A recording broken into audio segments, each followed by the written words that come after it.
வணக்கம். புதுச்சேரியில் பாதுகாப்பை பலப்படுத்தும் வகையில் போலீசார் பல்வேறு இடங்களில் வெடிகுண்டு சோதனையில் ஈடுபட்டனர். ஏனாமில் நடைபெற்ற கைதியை கொலை செய்யும் முயற்சி மற்றும் கடலோர பாதுகாப்பு ஆகியவற்றை கருத்தில் கொண்டு புதுவையில் போலீஸ் பாதுகாப்பு பணி தீவிரப்படுத்தப்பட்டுள்ளது. அதன்படி ஒதியஞ்சாலை ஆய்வாளர் வீரவல்லவன் தலைமையிலான போலீசார் வம்பாக்கிரப்பாளையம், கல்லறை, வானரப்பேட்டை உள்ளிட்ட ரவுடிகள் அதிகம் உள்ள பகுதிகளிலும், வானரப்பேட்டை ரயில்வே பகுதியை சுற்றியுள்ள இடங்களிலும் மோப்பனாய் விஜயை கொண்டு அதிரடி சோதனை நடத்தினர் மற்றும் ரவுடிகளின் வீடுகளில் வெடிகுண்டு பதுக்கி வைக்கப்பட்டுள்ளதா என்று ஆய்வு செய்தனர். அப்போது உதவி ஆய்வாளர்கள் அறிவு செல்வம், வேலு, ஜாகிர் உசேன் மற்றும் போலீசார் உடனிருந்து சோதனையில் ஈடுபட்டனர். கோரிக்கைகளை வலியுறுத்தி இந்திய பள்ளி ஆசிரியர் கூட்டமைப்பு சார்பில் கல்வித்துறை அலுவலகம் முன்பு மாபெரும் கண்டன ஆர்ப்பாட்டம் நடந்தது. புதுவை ஆசிரியர்கள் கூட்டமைப்பு சார்பில் சென்ற ஆண்டு ஆசிரியர் திருநாளன்று ஆசிரியர்களின் கோரிக்கைகள் நிறைவேற்றுவதாக அரசு உறுதியளித்தும் இதுநாள் வரை நிறைவேற்றாததை கண்டித்தும், பேச்சுவார்த்தையின் போது ஏற்றுக்கொண்ட கோரிக்கைகளை அமல்படுத்தாமலும், ஆசிரியர்களுக்கு வழங்கி வந்த நலத்திட்டங்களை அமல்படுத்தாமல் நிறுத்தியதற்கு கண்டனம் தெரிவித்தும், முன் ஆரம்ப பள்ளி ஆசிரியர்களை பணி நிரந்தரம் செய்து முன் ஆரம்ப பள்ளி கல்வியை வழிபடுத்த கோரியும் ஆசிரியர் சங்கத்தினர் கல்வித்துறை முன்பு மாபெரும் கண்டன ஆர்ப்பாட்டத்தில் ஈடுபட்டனர். இந்திய பள்ளி ஆசிரியர் கூட்டமைப்பு ஒருங்கிணைப்பாளர் ஜெயராமன் தலைமையில் அனைத்து ஆசிரியர் சங்க நிர்வாகிகள் முன்னிலையில் நடைபெற்ற ஆர்ப்பாட்டத்தில் புதுவை ஆசிரியர் சங்கம், பட்டதாரி ஆசிரியர் சங்கம், துவக்கப்பள்ளி ஆசிரியர் சங்கம், உடற்கல்வி ஆசிரியர் சங்கம், விரிவுரையாளர் சங்கம், முன் ஆரம்ப பள்ளி ஆசிரியர்கள் சங்க நிர்வாகிகள் மற்றும் திரளான ஆசிரியர்கள் பங்கேற்று கோரிக்கைகளை வலியுறுத்தி கோஷமிட்டு ஆர்ப்பாட்டம் செய்தனர். புதுவை தேசிய மாணவர் படை அமைப்பின் சுற்றுச்சூழல் பற்றிய விழிப்புணர்வு வினாடி வினா போட்டி பரிசளிப்பு விழாவில் அமைச்சர் தியாகராஜன் பங்கேற்று பரிசுகள் வழங்கி பாராட்டினார். புதுவை தேசிய மாணவர் படை அமைப்பு சார்பில் சுற்றுச்சூழல் விழிப்புணர்வு பற்றிய வினாடி வினா போட்டி ஜிப்மர் வளாகத்தில் உள்ள கருத்தரங்கு கூடத்தில் கர்னல் ஜோஷி குரூப் கமாண்டர் தலைமையில் நடந்தது. அதற்கான பரிசளிப்பு விழாவில் அமைச்சர் தியாகராஜன் சிறப்பு விருந்தினராக கலந்து கொண்டு 16 பள்ளிகளை சேர்ந்த மாணவர்கள் கலந்து கொண்ட போட்டியில் முதல் 3 இடங்களை பிடித்த மாணவர்களுக்கு பரிசு மற்றும் பதக்கங்களை வழங்கினார். மேலும் தேசிய மாணவர் படை அமைப்பின் வெள்ளி விழா பற்றியும், இளைய சமுதாயம் மற்றும் நமது சந்ததியினருக்கு சுற்றுச்சூழல் பாதுகாப்பு எவ்வளவு அவசியம் என்றும் விளக்கி பேசினார். நிறைவில் ஜிப்மர் இயக்குனர் டாக்டர் ரவிக்குமார் நன்றி கூறினார். புதுவை சிவம் நினைவு தினத்தை முன்னிட்டு அவரது சிலைக்கு அரசு சார்பில் அமைச்சர் ராஜவேலு மலரஞ்சலி செலுத்தினார். புதுவை அரசு செய்தி மற்றும் விளம்பரத்துறை சார்பில் புதுவை சிவம் நினைவு தினம் அனுசரிக்கப்பட்டது. இதனை முன்னிட்டு காமராஜர் சாலையில் உள்ள அவரது சிலைக்கு அமைச்சர் ராஜவேலு மாலை அணிவித்து அஞ்சலி செலுத்தினார். தொடர்ந்து அரசு கொறடா நேரு, வாரிய தலைவர் மதி, சிவ இளங்கோ, பராங்குசம், பூங்கொடி பராங்குசம் உள்ளிட்டோர் மலரஞ்சலி செலுத்தினர். அதுபோன்று பாட்டாளி மக்கள் கட்சி சார்பில் மாநில செயலாளர் அனந்தராமன் தலைமையில் செய்தி தொடர்பாளர் குமார், ஆலோசகர் ராமகிருஷ்ணன், மாவட்ட தலைவர் சுப்பிரமணியன், மாநில துணை செயலாளர் வடிவேல், வன்னிய சங்க செயலாளர் ஞானசேகரன் உள்பட பலர் சிவம் சிலைக்கு மாலை அணிவித்து மலர் தூவி அஞ்சலி செலுத்தினர். புதுவை பல்நோக்கு சேவா மையத்தில் 10 மற்றும் 12ஆம் வகுப்பு பொதுத் தேர்வில் வெற்றி பெற்ற மின்துறை பொறியாளர் மற்றும் தொழிலாளர் பிள்ளைகளுக்கு நடந்த பாராட்டு விழாவில் அமைச்சர் தியாகராஜன் பங்கேற்று பரிசுகள் வழங்கினார். புதுவை மின்துறை தொழிலாளர் முன்னேற்ற சங்கம் சார்பில் 10 மற்றும் 12ஆம் வகுப்பு பொதுத் தேர்வில் வெற்றி பெற்ற மின்துறை பொறியாளர்கள் மற்றும் தொழிலாளர் பிள்ளைகளுக்கு பாராட்டு விழா பல்நோக்கு சேவா மையத்தில் மின்துறை செயலர் மீனா தலைமையில் கண்காணிப்பு பொறியாளர்கள் மதிவாணன், சங்கர் முன்னிலையில் நடைபெற்றது. விழாவில் சிறப்பு விருந்தினராக அமைச்சர் தியாகராஜன் கலந்து கொண்டு பரிசுகள் வழங்கி பாராட்டினார். தொடர்ந்து பொறியாளர்கள் ரவி, ஆண்ட்ரூ, மின்துறை தொழிலாளர் முன்னேற்ற சங்க தலைவர் செந்தில்குமார் ஆகியோர் வாழ்த்துரை வழங்கிய விழாவில் மின்துறை தொழிலாளர்கள் மற்றும் அவர்களின் குடும்பத்தினர் கலந்து கொண்டு சிறப்பித்தனர். புதுவை சேலியமேடு காமராஜர் இளைஞர் மன்றம் சார்பில் நடந்த மாநில அளவிலான இளநிலை கோகோ சாம்பியன்ஷிப் போட்டிகள் மற்றும் பாகூர் வட்ட அளவிலான அறிவுத்திறன் தேர்வு போட்டி பரிசளிப்பு விழாவில் அமைச்சர் ராஜவேலு பங்கேற்று பரிசுகள் வழங்கி பாராட்டினார். புதுவை அமைச்சர் கோகோ சங்கம் ஆதரவுடன் சேலியமேடு விளையாட்டு திடலில் காமராஜர் இளைஞர் மன்றம் சார்பில் 11வது மாநில அளவிலான இளநிலை கோகோ சாம்பியன்ஷிப் போட்டி மற்றும் பாகூர் வட்ட அளவிலான அறிவுத்திறன் போட்டி நடத்தப்பட்டு அதற்கான பரிசளிப்பு விழா சங்க செயலாளர் ஜோசப் தலைமையில் வெங்கடராயலு அறக்கட்டளை நிறுவனர் சீனிவாசன் முன்னிலையில் நடந்தது. மன்ற தலைவர் தனகோடி வரவேற்று பேசிய விழாவில் சிறப்பு விருந்தினராக அமைச்சர் ராஜவேலு பங்கேற்று கோகோ போட்டியில் வெற்றி பெற்றவர்களுக்கு பரிசுகள் வழங்கி பாராட்டினார். மற்றும் முன்னாள் பாரத பிரதமர் ராஜீவ்காந்தியின் பிறந்தநாளை முன்னிட்டு மரக்கன்றுகளை நட்டு சிறப்புரையாற்றினார். தொடர்ந்து சமூக சிந்தனையாளர் சேதுராமன், அறிவுத்திறன் போட்டியில் வெற்றி பெற்றவர்களுக்கு பரிசுகளை வழங்கி பாராட்டினார். விழாவில் ஏரி சங்க தலைவர் சிவபிரகாசம், ஊர் முக்கிய பிரமுகர் வெங்கட்ராமன், தலைமை ஆசிரியர் வீரப்பன், பொருளாளர் ராமதாஸ், சமூக ஆர்வலர் சதீஷ் ஆகியோர் வாழ்த்துரை வழங்கின.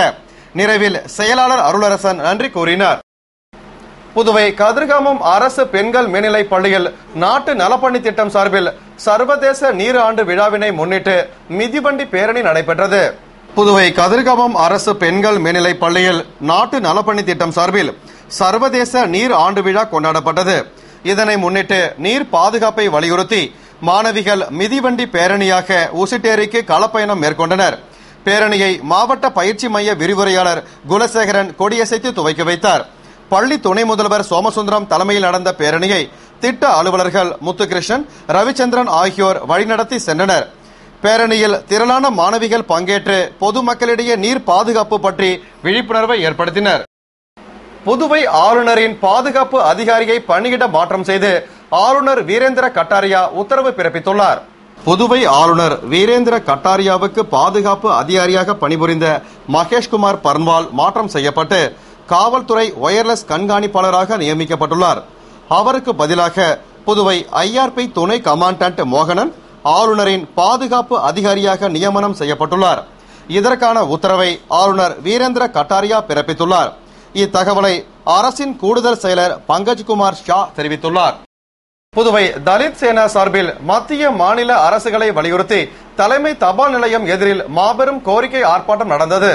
தலித் மக்களுக்கான சிறப்பு கூறு நிதியை மாற்றுத்துறைக்கு மடைமாற்றம் செய்யாமல் அம்மக்களுக்கே செலவிட வேண்டும். பொதுத்துறைகள் அனைத்தும் தனியார் வசம் விடப்படுவதால் தலித் மற்றும் பிற்படுத்தப்பட்ட மிகவும் பிற்படுத்தப்பட்ட மக்களுக்கு தனியார் துறைகளில் இடஒதுக்கீடு செய்ய வேண்டும். நீதித்துறையில் தலித் மக்களுக்காக இடஒதுக்கீடு வழங்க வேண்டும் உள்ளிட்ட கோரிக்கைகளை வலியுறுத்தி தலித் சேனா சார்பில் தலைமை தபால் நிலையம் எதிரில் மாநில தலைவர் ராமச்சந்திரன் தலைமையில் மூத்த துணைத் தலைவர் ஷேக் சுல்தான் உள்ளிட்ட நிர்வாகிகள் முன்னிலையில் மாபெரும் கோரிக்கை ஆர்ப்பாட்டம் நடந்தது. விடுதலை சிறுத்தைகள் கட்சி அமைப்பு செயலாளர் பாவானன், டாக்டர் அம்பேத்கர் மக்கள் சங்க தலைவர் சுவாமிநாதன் உள்பட பல்வேறு அமைப்பினர் பல்வேறு கோரிக்கைகளை வலியுறுத்தி பேசிய ஆர்ப்பாட்டத்தில் ஏராளமானோர் பங்கேற்று கோரிக்கைகளை வலியுறுத்தினர். புதுவை பான்சியோனா அரசு பெண்கள் பிரெஞ்சு உயர்நிலைப் பள்ளியில் மனிதத்தன்மை நுகர்வோர் மையம் சார்பில் நடந்த சுகாதார விழிப்புணர்வு கருத்தரங்கினை அமைச்சர் ராஜவேலு துவக்கி வைத்தார். புதுவை பான்சியானா அரசு பெண்கள் பிரெஞ்சு உயர்நிலைப் பள்ளியில் மனிதத்தன்மை நுகர்வோர் மையம் சார்பில் சுகாதார விழிப்புணர்வு கருத்தரங்கு நடந்தது. பள்ளி ஓவிய ஆசிரியர் ரவி வரவேற்று பேசிய நிகழ்ச்சியில் சிறப்பு விருந்தினராக அமைச்சர் ராஜவேலு கலந்து கொண்டு கருத்தரங்கினை துவக்கி வைத்து சிறப்புரையாற்றினார். பள்ளி பொறுப்பு ஆசிரியர் மனோகர் தலைமையில் நடந்த நிகழ்ச்சியில் இந்திய சிவப்பு நாடா சங்க உத்திரேஸ்வரன் புகையினால் மனிதர்களுக்கும் இயற்கை வளங்களுக்கும் ஏற்படும் தீமைகள் குறித்தும் உலகத்தில் புகைப்பிடிப்பதால் ஆண்டுக்கு 30 லட்சம் பேர் இறப்பது வேதனை அளிப்பது குறித்தும் பேசினார். தொடர்ந்து பேராசிரியர் டாக்டர் கோபால் சிறப்புரையாற்றிய நிகழ்ச்சியின் நிறைவில் ஒருங்கிணைப்பாளர் ஆதி மூலம் நன்றி கூறினார். புதுவை காலாப்பட்டு சட்டமன்ற உறுப்பினர் அலுவலகத்தில் நடந்த இலவச கண் சிகிச்சை முகாமினை சட்டமன்ற உறுப்பினர் கல்யாண சுந்தரம் துவக்கி வைத்தார். புதுவை கல்யாண சுந்தரம் அறக்கட்டளை சார்பில் காலாப்பட்டு சட்டமன்ற உறுப்பினர் அலுவலகத்தில் இலவச கண் சிகிச்சை முகாம் கருவடிக்குப்பம் முன்னாள் கவுன்சிலர் பெரியண்ணன் என்கிற தங்கவேல் தலைமையில் நடந்தது. முகாமில் சிறப்பு விருந்தினராக சட்டமன்ற உறுப்பினர் கல்யாண சுந்தரம் கலந்து கொண்டு முகாமினை துவக்கி வைத்து சிறப்புரையாற்றினார். தொடர்ந்து கண் மருத்துவர் வனஜா வைத்தியநாதன் கண் சம்பந்தமான நோய்கள் மற்றும் சிகிச்சை முறைகள் குறித்து பேசினார். முகாமில் சிறியவர் முதல் பெரியவர் வரை ஏராளமானோர் பங்கேற்று கிட்டப்பார்வை, தூரப்பார்வை, கண் புரை போன்ற கண் சம்பந்தமான நோய்களுக்கு பரிசோதனை செய்து சிகிச்சை பெற்று பயனடைந்தனர். புதுவை தட்டாஞ்சாவடி சேக்கிழார் அரசு உயர்நிலைப் பள்ளியில் விழுதுகள் அமைப்பு சார்பில் நடந்த பரிசளிப்பு விழாவில் 10ஆம் வகுப்பு பொதுத் தேர்வில் முதல் 3 இடங்களை பிடித்த மாணவர்களுக்கு பரிசுகள் வழங்கப்பட்டன. புதுவை தட்டாஞ்சாவடி சேக்கிழார் அரசு உயர்நிலைப் பள்ளியில் விழுதுகள் அமைப்பு சார்பில் 10ஆம் வகுப்பு பொதுத் தேர்வில் முதல் 3 இடங்களை பிடித்தவர்களுக்கும் பொதுத் தேர்வில் பாட வாரியாக முதல் 3 இடங்களை பிடித்தவர்களுக்கும் பரிசளிப்பு விழா தலைமை ஆசிரியை லலிதா தலைமையில் நடந்தது. விழாவில் எழுத்தாளர் கலைமாமணி அரிதி இளம்பருதி கலந்து கொண்டு மாணவர் மாணவிகளுக்கு பரிசுகள் வழங்கி பாராட்டினார். நிறைவில் விழுதுகள் அமைப்பு அப்துல் ஷரீப் நன்றி கூறினார். புதுவை பேருந்து நிலையம் அருகே ஓட்டலில் தகராறு செய்து உரிமையாளரை தாக்கி ஓட்டலை அடித்து நொறுக்கி சேதப்படுத்திய 2 வாலிபர்களை போலீசார் கைது செய்தனர். புதுவை பேருந்து நிலையம் எதிரில் ஓட்டல் வைத்திருக்கும் சரவணனுடைய ஹோட்டலில் நேற்று வெள்ளிக்கிழமை மாலை பெரியார் நகரைச் சேர்ந்த சங்கர் என்பவர் டிஃபன் பார்சல் செய்ய சொல்லி ஆர்டர் கொடுத்துவிட்டு காத்திருந்தபோது ஓட்டலில் சாப்பிட்டுக் கொண்டிருந்த பெண்ணிடம் தகராறு செய்தார். இதனை தட்டி கேட்ட உரிமையாளர் சங்கரை அங்கிருந்து விரட்டினார்.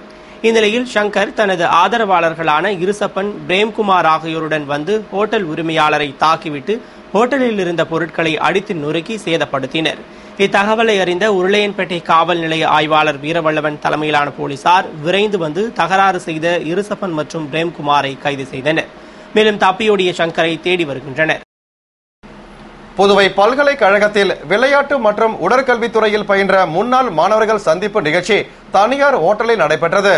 புதுவை தனியார் ஹோட்டலில் 1988ஆம் ஆண்டு புதுவை பல்கலைக்கழகத்தில் விளையாட்டு மற்றும் உடற்கல்வித்துறையில் பயின்ற முன்னாள் மாணவர்கள் சந்திப்பு நிகழ்ச்சி பல்கலைக்கழக பேராசிரியரும் தமிழ்நாடு விளையாட்டுத்துறையின் துணைவேந்தருமான டாக்டர் வைத்தியநாதன் தலைமையில் நடைபெற்றது.